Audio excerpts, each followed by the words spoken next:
Bien.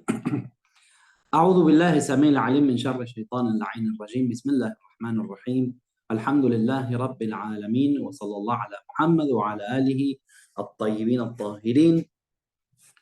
Assalamu alaikum wa rahmatullahi wa barakatuh, queridos hermanos. Nos volvemos a encontrar, alhamdulillah, y continuamos con el exégesis del Sagrado Corán, con el tafsir del Sagrado Corán. Y estábamos viendo la sura At-Takwir, el arrollamiento, ¿sí? Que es la sura número 81, que es una sura, un capítulo revelado en la Meca. Y habíamos quedado en la aleya número 14. Dice: A'udhu billahi minash shaitanir rajim, bismillahir rahmanir rahim, alimat nafsum ma ahdarat. Entonces, que cada alma va a conocer aquello que presenta, aquello que trae, aquello que ha presentado. Por supuesto, estamos hablando del Yawmul Qiyamah, en el día en el que todos nuestros actos van a estar delante nuestro y nosotros vamos a entregar esos actos a Allah subhanahu wa ta'ala. Y por supuesto tenemos que luchar en esta vida para que los actos de bondad, los actos de bien superen a nuestros actos de maldad y que nuestros actos de maldad en este mundo también sean perdonados antes de llegar a nuestro momento de la muerte. Entonces el ser humano en esta vida tiene esa oportunidad de poder arrepentirse, de poder sumar el bien o sumar bienes, ¿no? Esto es como, por ejemplo, como si estuviéramos en un jardín o en un gran bosque donde estamos recogiendo frutos, ¿no? Entonces, cada fruto que va a entrar a la canasta lo tenemos que recoger, no podemos dejarlo pasar. Cada acto de bien que podamos hacer, cada acto de bondad, cada rezo que podamos hacer horario, cada súplica, cada ayuno en el mes de Ramadán, cada sonrisa que le entreguemos a las personas, todo es una oportunidad para tener una acción más que nos va a acercar al paraíso. Y por el contrario, cuando uno ve, por ejemplo, y está recogiendo las frutas, ¿no? O los frutos en el suelo, y está con la canasta, uno siempre también es selectivo de lo que puede llegar a poner en la canasta. Si hay unos frutos que están podridos, sabemos que cuando ponemos un fruto podrido al lado de o junto con las frutas que están bien, esto puede hacer que se pudran las frutas que están bien, a causa de este fruto prohibido, ¿no? Prohibido no, podrido quise decir. Entonces es como la manzana, ¿vieron cuando dicen en el cajón de la manzana siempre hay que sacar la manzana que está estropeada porque va a estropear todo el cajón? De la misma forma, los actos de maldad, los actos en donde no somos generosos con Dios, en donde vamos a abandonar el salat o vamos a, na'udhu billah, a hacer ghaiba, hablar mal de los demás, o cualquier acto que podamos hacer que no pone contento a Dios y que por el contrario es un pecado, es también como una fruta podrida que va a comer nuestros buenos actos, ¿sí? Por lo tanto, ese día hay que ser conscientes de que el hombre va a presentar todo lo que trae. La verdad del hombre se muestra en ese momento. ¿Quién fue el hombre? Perdón, cuando digo el hombre, la otra vez me retaron, estoy hablando del ser humano, no del hombre, sino del ser humano. Me dijeron, sácate esa costumbre de decir siempre el hombre y la mujer, que bueno, el ser humano, se entiende. Entonces, y es verdad, tienen razón la persona que me hizo el reclamo. Entonces, bueno, este versículo lo que nos dice es que hay una prueba, ¿no? De que va a ser presente, va a traer, va a personificar también sus actos. Esto significa que los actos de alguna manera se materializan, se muestran en el Yawm al-Qiyamah.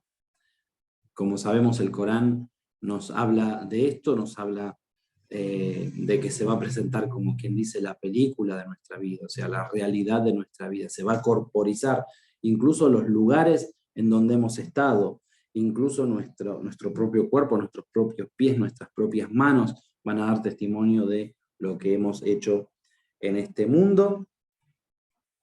Y por más insignificante que nos parezca algo, también se va a hacer presente. Nada se le oculta a Allah, el mismo Corán lo dice, ni algo inferior a un átomo, subhanallah. Entonces nosotros también tenemos que prestar mucha atención en aquellas cosas que nos parecen insignificantes. Hay gente que tiene esta tendencia, ¿no? No, pecado es robar, pecado es asesinar, pecado, no, también pecado es, por ejemplo, contestarle mal a los padres, pecado también es, por ejemplo, fruncirle el ceño a una persona pobre que nos viene a pedir, darle vuelta a la cara. Nosotros tenemos que ver que cada acto que va a enfurecer a Allah y que Dios no va a estar ni satisfecho ni orgulloso de nosotros, entonces nosotros tenemos que abandonarlo. Por más pequeño que nos parezca. Nosotros no somos los dueños del día del juicio. Lo decimos todos los días en el Fatiha. Maliki Yawmiddin. Entonces es Allah el dueño el dueño del juicio, por lo tanto es Él el que juzga y sabe cómo juzgar. Y sabe qué es importante y qué no. También tenemos el hadith. No darle importancia a los pequeños pecados es un error porque muchos pecados chiquititos que nos parecen forman uno grande. Entonces tenemos que hacer esa cuenta, como si fuéramos en la vida o por la vida con una canasta en un bosque y tratamos de traer lo mejor para nuestra canasta, ¿sí? Tratamos de, inshallah, hacer los buenos actos y alejarnos de los actos dudosos y a los actos. Muy bien, entonces llegamos aquí a esta aleya que es Fala uqsimu bil khunnas. Fala uqsimu bil khunnas. Muy bien. En esta aleya del Sagrado Corán, esperen que lo tenía acá anotado. Sí, acá está. En esta aleya del Sagrado Corán se nombra esta palabra khunnas, que a algunos le va a sonar cuando dicen el waswas el khannas, ¿sí? Es familiar de esta palabra.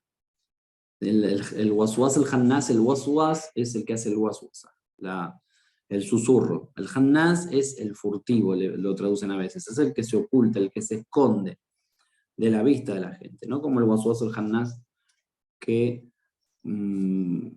si es minal jin, como dice minal jinnati wan nas, entre los genios uno no lo ve, pero puede susurrar. Y cuando es minan nas es porque se oculta detrás de una buena cara o de un buen acto, ¿sí? Esa gente que son A'immat al-Kufr, que son los imames del Kufr, que nos llevan al Kufr y que nos pueden mostrar con otra cara oculta, ¿no? Ocultando su verdadera cara, el camino del mal. Por eso esta palabra es familiar. Acá el Hunnas, como está escrito allí, es el plural de Hannes y deriva de Hans, que significa algo que está oculto, o también dice una contracción. Muy bien. Por esa razón también al Hannas se domina a este genio, este jin, que lo hemos visto, creo, en el tafsir de Sura An-Nas, cuando Shaitán se vio acorralado ante la aparición del Islam, la revelación del Corán, de Suratul Fatiha. Dicen que pegó un bramido muy fuerte, y que él junta, digamos, hace una reunión de todos los jinn, de todos los genios, para preguntar, para consultar a ver quién podía traer algo nuevo para desviar al ser humano, y el Waswas el Hannas le dice: yo puedo hacer que él, sin que se dé cuenta, haga los actos que yo quiero, susurrándole de manera furtiva, justamente. Muy bien. Entonces, dice que giran, jura por los planetas. Fala uqsimu bil khunnas. Al jawaril kunnas. Esta parte también es muy importante. ¿Por qué? Porque aquí lo está hablando de los planetas y de la cara de los planetas, en realidad. ¿Qué es lo que se oculta aquí? No estamos hablando del waswas, sino que yo quería explicarle sobre la palabra. junnas. Acá vienen las dos aleyas juntas. Entonces lo que hace mención es a aquellos planetas que giran y que se esconden, ¿sí? Que giran y que entonces no se les ve ¿cómo se dice? La otra cara. Y eso es uno de los milagros del Sagrado Corán. Nosotros, si tuviésemos ahora un telescopio y vamos a mirar un planeta, vamos a mirar un astro, vamos a mirar la luna, vamos a ver una cara, pero sin embargo, la otra está escondida para nosotros. Pero ¿cuál es la que se esconde? Lo dice claramente. Utiliza esta palabra, yawar, ¿sí? Que significa ese movimiento. Es decir, algo que a gran velocidad puede ser, pero que gira. Por lo tanto, nosotros vamos a ver la cara que nos es visible y la otra queda oculta. ¿Se entiende? ¿Y eso por qué es un milagro? Bueno, justamente porque hace alusión a que los astros giran sobre su propio eje y nosotros desde aquí podemos ver al astro simplemente en la cara que nos muestra. Cuando gira, entonces la parte de atrás queda oculta para nosotros. Y bueno, este es uno de de las interpretaciones y que también es un juramento, dice, por los planetas de nuestro sistema solar, que inclusive algunos se pueden detectar con el ojo y que, bueno, algunas, digamos, cuando uno puede ver, de esa forma lo ve, ¿no? Ve una cara y la otra parte queda cubierta. Subhanallah, eso realmente es un milagro de parte de Allah subhanahu wa ta'ala. Como tenemos otros que giran sobre su órbita y bueno, igual que el planeta Tierra también lo hace. Y continúa aquí y dice وَاللَّيْلِ إِذَا عَسْعَسْ, y por la noche cuando se va, cuando se retira, es decir, cuando se retira la oscuridad de la noche. Esta palabra as'as es un derivado de as'asa y esta significa el fin de la oscuridad. Entonces acá hay una interpretación que también es muy lindo conocerla, que bueno, primero es el amanecer, porque está hablando del ley, de la noche. El amanecer es cuando se retira esa oscuridad, se retira cuando digamos, es el fin de la oscuridad. Pero aquí, por cómo viene y por las aleyas que vamos a leer a continuación, hace, digamos, énfasis en un momento especial de la mañana, cuando se produce el alba, cuando se produce el fajr, y después, porque dice wasubhi y da tanafas, y por la mañana, cuando respira. Entonces, lo que se dice, y esto yo me acuerdo que un profesor también, cuando estudiaba en el seminario en la Hausa, nos había hablado de este tema, es que en las primeras horas de la mañana, es decir, cuando se retira la noche y empieza a amanecer, desde el horario en que rezamos el Fajr hasta la mañana cuando queda completa, digamos, cuando ya todo es luz y es día, son las mejores horas, dice, para respirar hondo, para cambiar el oxígeno, para estudiar, para que se oxigene bien el cerebro. Subhanallah. Porque, bueno, él lo explicaba científicamente, dice que, bueno, que está comprobado que ese aire es más puro, que el ser humano, digamos, es el momento en el que va a iniciar su día, por lo tanto necesita la energía de la mañana, la energía del oxígeno, y que ese oxígeno es el mejor para respirar y que además es un momento en el que no se debe dormir. También. La temperatura, digamos, solar es ideal en ese momento también. Entonces se dan algunas cuestiones que tienen que ver con lo espiritual, porque durante las horas del Fajr, lo que queda de la noche, cuando la noche se empieza a retirar, la última parte de la noche, que es el momento de Salat al-Layl, por ejemplo, el mejor momento para Salat al-Layl, la hora del Sahar, hasta que se produce el Fajr, y esa hora y media más o menos que tenemos para rezar hasta que ya queda la mañana completa, ya se produce la salida del sol por completo. Entonces, esas son las mejores horas para que el ser humano estudie, por ejemplo. Él nos decía, ustedes deben levantarse y no irse a dormir después del Fajr, sino rezar a horario y luego quedarse a memorizar el Corán, a leer, a estudiar, a hacer algún ejercicio físico. Porque justamente en esas horas son horas especiales, tanto para lo espiritual y para la conexión con Dios, como para lo físico, ¿sí? Y que no debíamos dormir nunca, yo recuerdo eso. Y acá, bueno, el libro señala algunas de estas cosas. Por ejemplo, dice que esta expresión que utiliza de respirar a esa hora, ¿no? Cuando se retira la noche, se hace de día y comienza la mañana, dice que aquí en el libro de Tafsir, que es el momento en el que también la vida o la vida en el dunya, digamos, como si fuese un ser vivo, respira, es decir, se despierta, se levanta. Nuevamente cobra vida y movimiento todo lo que hay a nuestro alrededor. Los animales, los pájaros empiezan a cantar al fajr, es como si con la oscuridad está todo tranquilo, todo dormido, ¿no?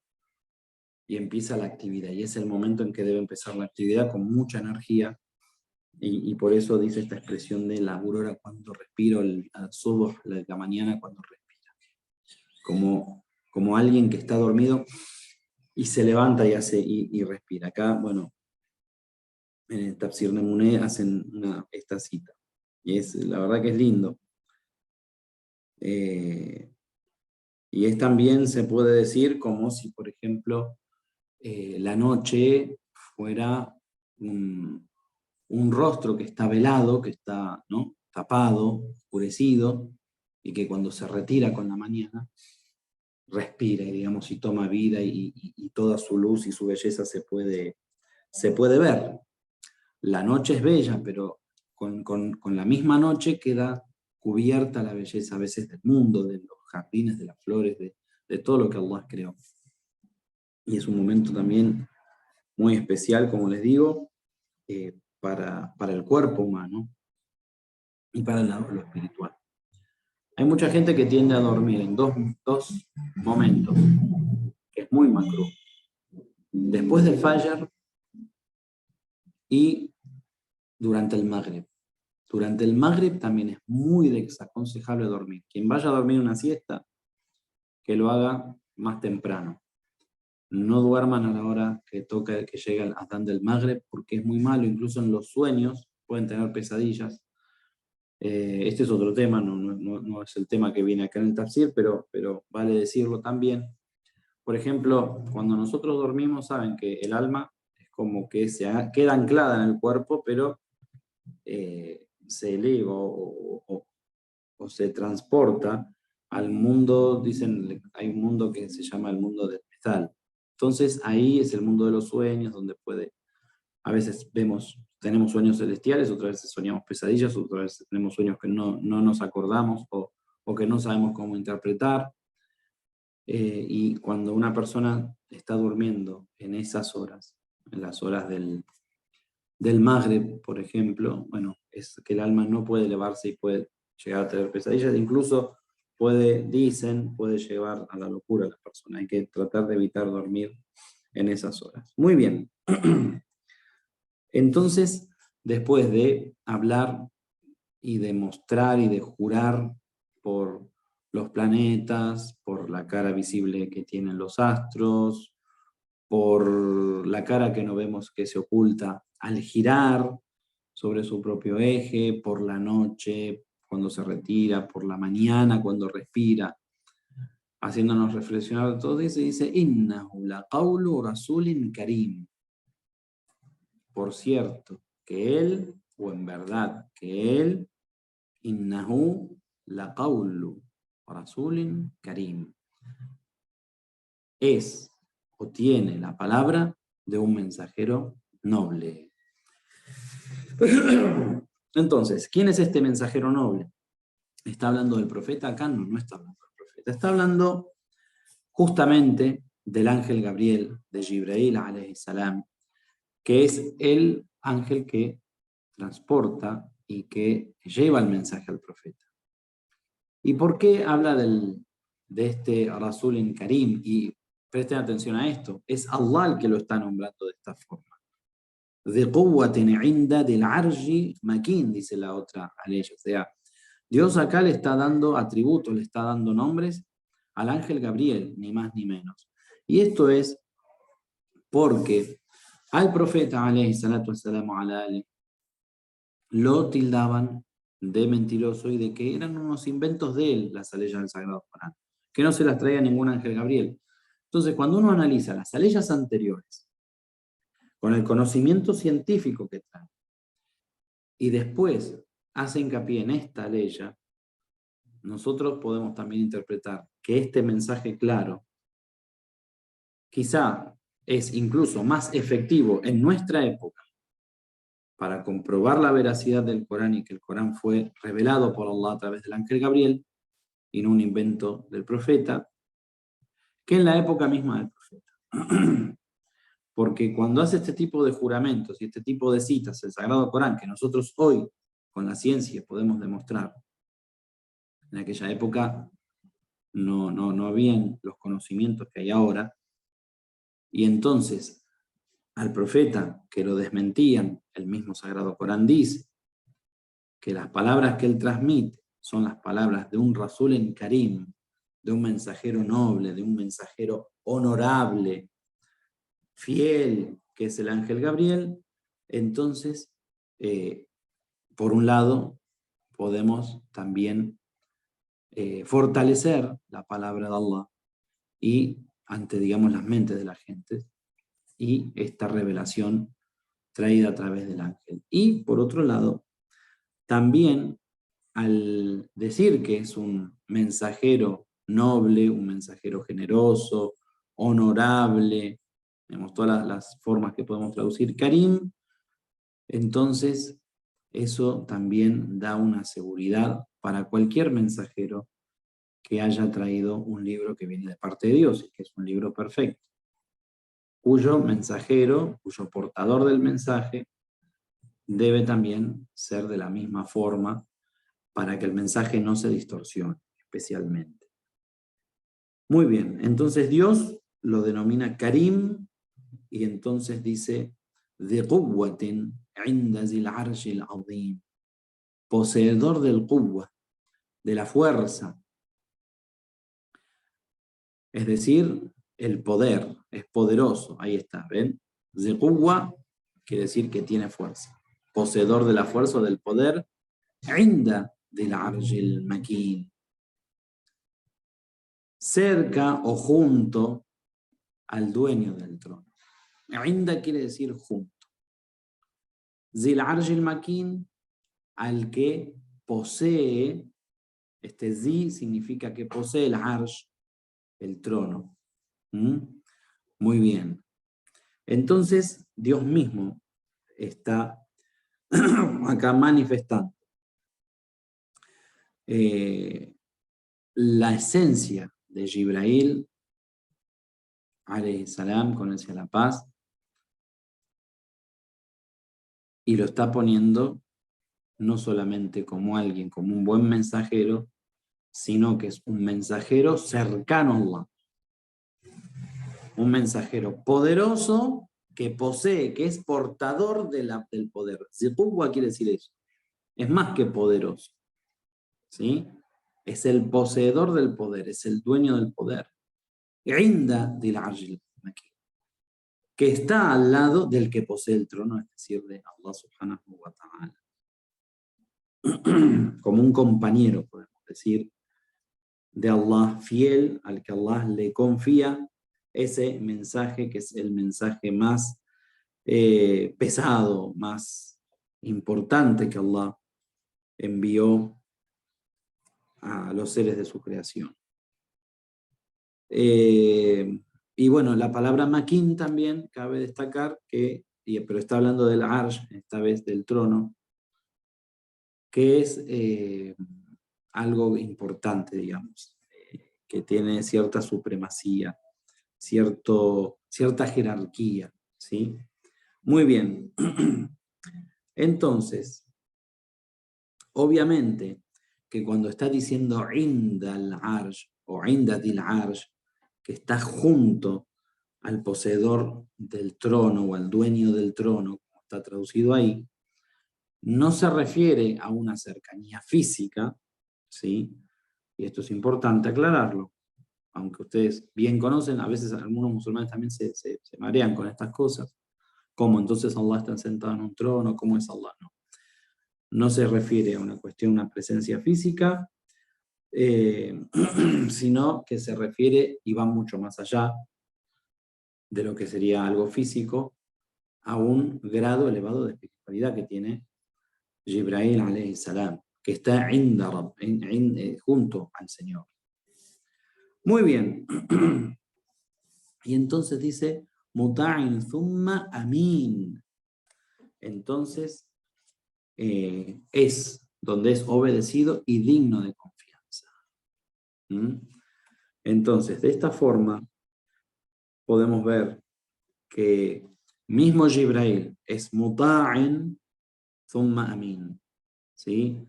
Tiene podemos decir, no me sale la palabra, una influencia sobre el mundo de los ángeles, es obedecido, tiene una comandancia, thumma amin, y luego es digno de confianza. Es decir, que él no solamente tiene una influencia entre los demás ángeles y es un mensajero Karim, sino que también obviamente es digno de la confianza de Allah subhanahu wa ta'ala para hacer llegar las aleyas del Sagrado Corán.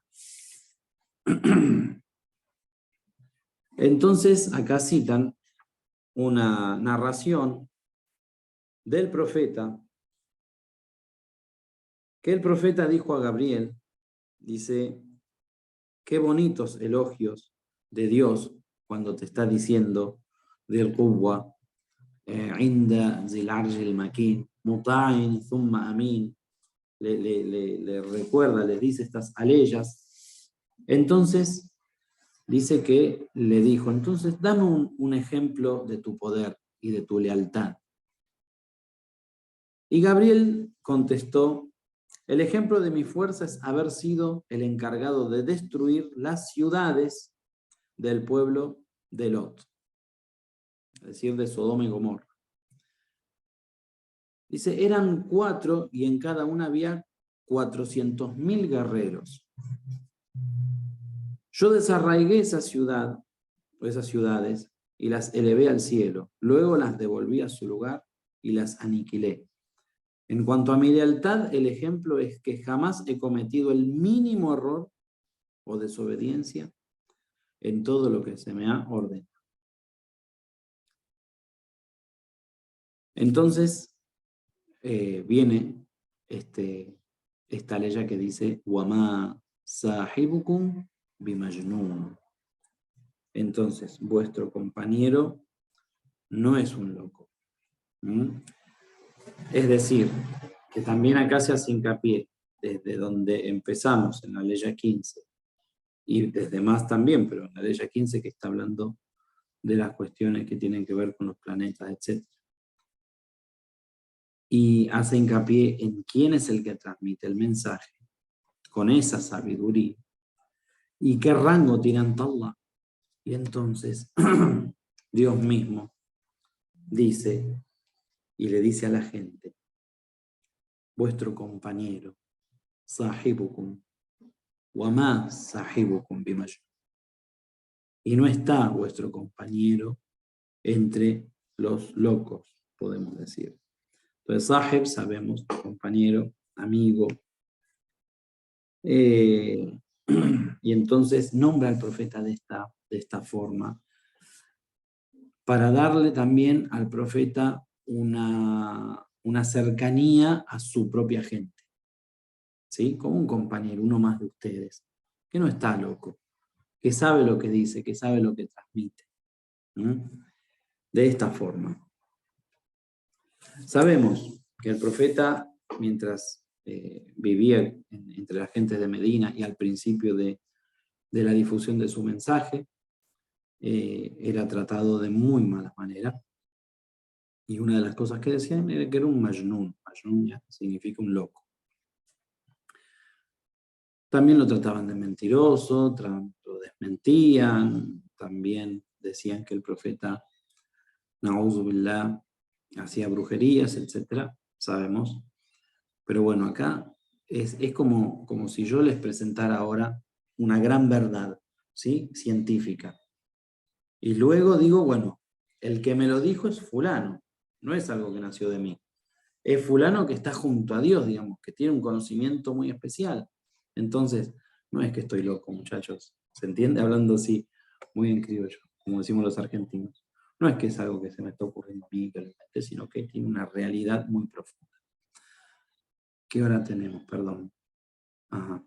Bueno, a ver, vamos a cerrar con el tema. Entonces, de esta manera, y para, digamos, Dios lo nombra de esta manera, como un compañero de vosotros, al profeta, y lo defiende de estos ataques y de esto que decían que el profeta era un loco, na'udhu billah. Y entonces, para dar énfasis a esto que está diciendo, viene la otra ley que dice وَلَقَدْ رَاهُ بِالْأُفُقِ الْمُبِينِ. Y él vio ¿a quién? A Jibrail en el horizonte. En el horizonte. وَلَقَدْ رَاهُ بِالْأُفُقِ. El ufuq es el, ¿cómo se dice? El horizonte. Mubin, el claro horizonte. ¿Sí? Entonces, aquí que está diciendo que el profeta observó a Gabriel en su verdadera forma, en su verdadero aspecto. Y esto fue cuando el profeta, la primera vez, cuando el profeta recibe la revelación por primera vez de parte del ángel Gabriel, que al principio se le presenta en una forma humana, digamos, en una forma más que